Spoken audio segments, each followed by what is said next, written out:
Masih bersama sosiolog bencana dari Nanyang Technological University Singapura, Sulfikar Amir. Ada juga Ketua Yayasan Lembaga Bantuan Hukum Indonesia YLBHI Aswinawati, serta anggota bidang penanganan kesehatan Satgas COVID-19 Nasional, Mas Dalina Pane. Mbak Asvina, tadi tempat terputus. Apa yang Anda sampaikan tadi, bahwa ada sesuatu yang memang tidak bisa terantisipasi karena lonjakannya begitu tinggi, begitu tiba-tiba. Iya, kalau menurut kami kronologinya nggak begitu ya. Jadi Kemenkes memperingatkan adanya masuknya virus Delta itu awal Mei, di pertengahan dan di minggu kedua dan minggu ketiga pemerintah malah mengekspor tabung oksigen gitu ya. Jadi ini terlihat tindakannya berorientasi pada ekonomi jangka pendek dan tidak memikirkan jangka panjang gitu.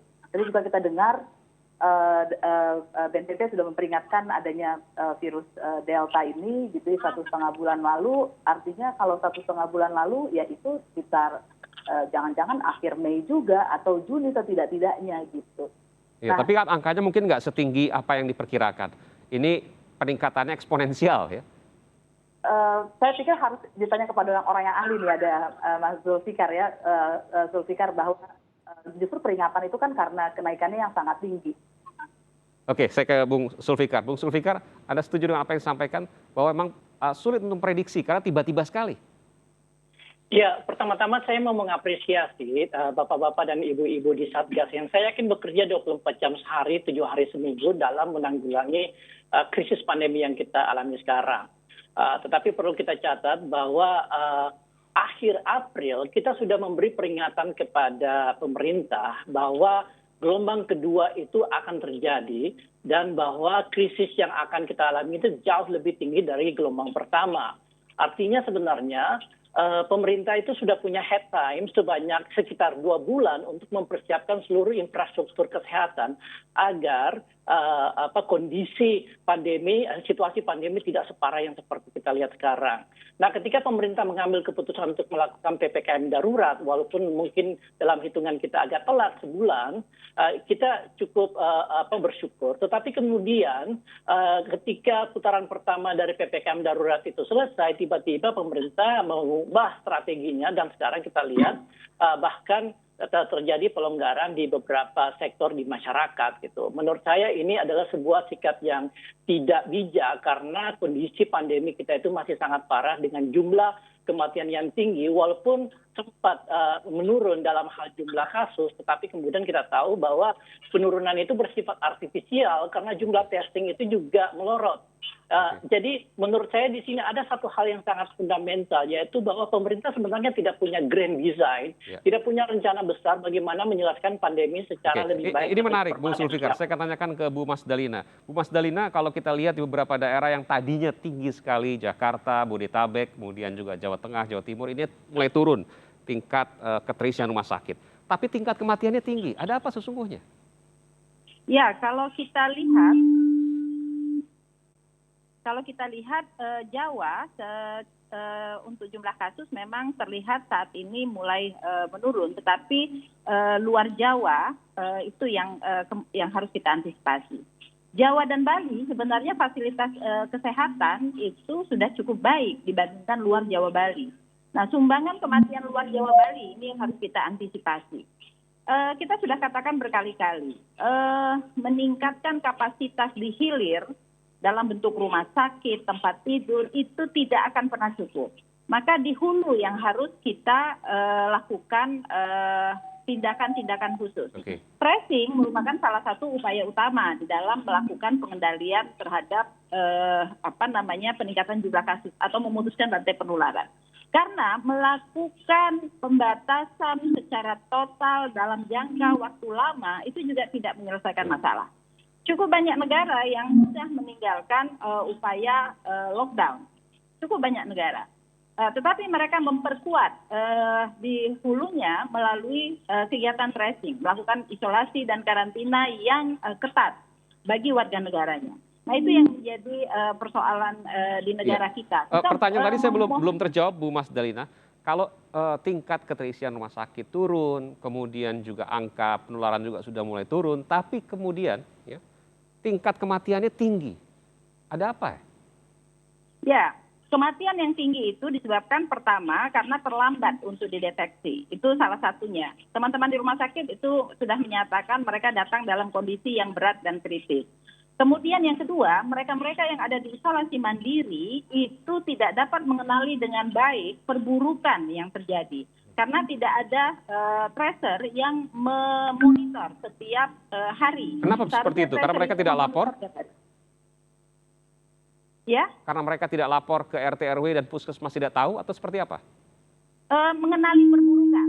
Kapan mereka harus segera pergi ke layanan kesehatan untuk meminta bantuan. Nah, yang kemudian yang ketiga, sistem informasi untuk mendapatkan tempat tidur di rumah sakit itu menurut pandangan kami belum begitu baik. Oke. Jadi mau cari rumah sakit mana yang saat ini tempat tidurnya kosong itu belum update. Walaupun sudah ada beberapa aplikasi yang diberikan oleh Oke, pemerintah. saya tertarik tadi Bu Mas Della mengatakan bahwa orang positif yang isoman di rumah itu tidak ada tracer, ya, tidak ada orang yang mendampingi, kurang lebih seperti itu ya Bu Mas Dalina.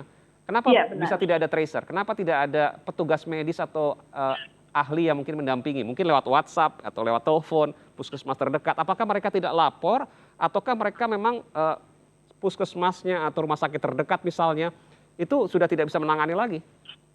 Ya, Satgas itu pernah memiliki program tracing yang dimulai dari bulan November 2020 sampai dengan Maret 2021. Kita punya 8.000 tracer yang mendampingi mereka-mereka yang isolasi mandiri di rumah, mengecek kesehatannya sehari minimal 1 kali, terkadang sampai 2 kali, dan juga memberikan nomor teleponnya untuk dihubungi apabila mereka membutuhkan bantuan. Tapi sejak bulan Maret akhir, 1 April itu sudah dihentikan oleh pemerintah, digantikan oleh teman-teman Babinsa dan Babin Kamtibmas. Persoalannya adalah tracing ini tidak bisa dilakukan paruh waktu. Teman-teman Babinsa Babin Kamtibmas itu memiliki tugas pokok, bukan melakukan tracing. Karena itu kita menghimbau pemerintah untuk kembali menguatkan tracing. Kalau mengharapkan puskesmas saat ini dikejar target vaksinasi. Jadi mereka pontang-panting juga. Ditambah lagi banyak sekali tenaga kesehatan kita yang saat ini ikut terinfeksi. Itu cukup mengurangi resources kita untuk melakukan penanganan ketika mereka juga terinfeksi dan harus mereka memiliki hak untuk menjalani isolasi, untuk berhenti sementara dalam pekerjaan. Oke, Mbak Asvina, apa yang Anda lakukan dan teman-teman adalah untuk mengingatkan pemerintah agar kemudian lebih cepat dan kemudian lebih tepat dalam memberikan pelayanan, menyediakan medis, oksigen dan lain sebagainya. Apa yang Anda sampaikan dari sini? Iya, jadi saya mau masuk dulu tadi ya, Bu Mas Dalina tadi itu. Betul sekali, banyak sekali kami mendampingi orang-orang yang mencari rumah sakit dan tidak bisa dapat gitu. Dan kami juga mendampingi 2 orang koalisi ya yang pada akhirnya meninggal di kursi roda ketika sedang menunggu kamar di rumah sakit. Dan karena inilah kemudian muncul masalah oksigen itu ya. Jadi ini adalah sebuah ujung dari berbagai kekacauan penanganan COVID-19. Dan tentu saja somasi ini sebetulnya mencegah hal serupa ini terjadi lagi. Iya. Anda mengatakan tadi anggota koalisi ini rekan Anda sama aktivis ya? Ya, kami ada banyak ya berbagai organisasi yang ikut membantu di seluruh Indonesia, meskipun nggak semua wilayah ya keterbatasan untuk mencarikan rumah sakit, oksigen, mengantrikan tabung oksigen, isian tabung oksigen dan sebagainya. Baik. Terakhir ke Bung Sulfikar. Bung Sulfikar, apa saran Anda kepada pemerintah dan juga kita semua masyarakat? Ya, saran saya adalah pemerintah seharusnya membuat sebuah grand design untuk menyelesaikan masalah pandemi ini secara lebih efektif dan lebih permanen.